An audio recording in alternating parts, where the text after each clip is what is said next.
Bridge, I have nothing against this little girl.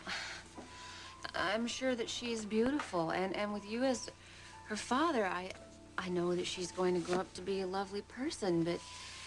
Dana, you don't have to make excuses for not wanting to go over there. I understand.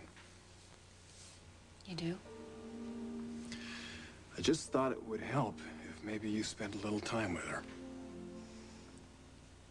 Maybe it would even help me, too.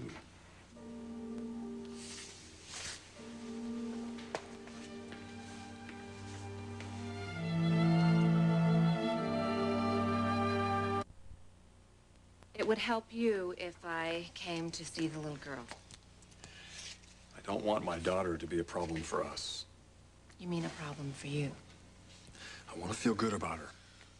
And I will. And it would be a lot easier for you if I came on board and showed some interest in the little girl. Only if you're ready. Oh, I will be. I just, I need a little more time.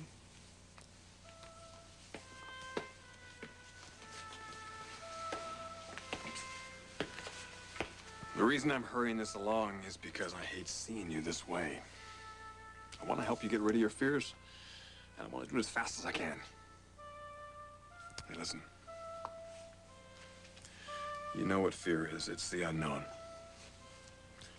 You get to know this little girl, and I guarantee you, you won't have your fears anymore. You can't get rid of my fears for me, Rich. And really, it has nothing at all to do with your daughter.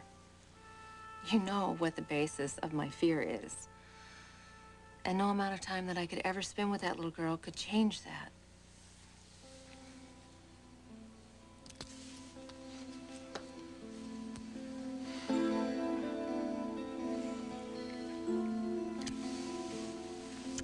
Well, you better go. Give Brooke my best. No. Your best is for me.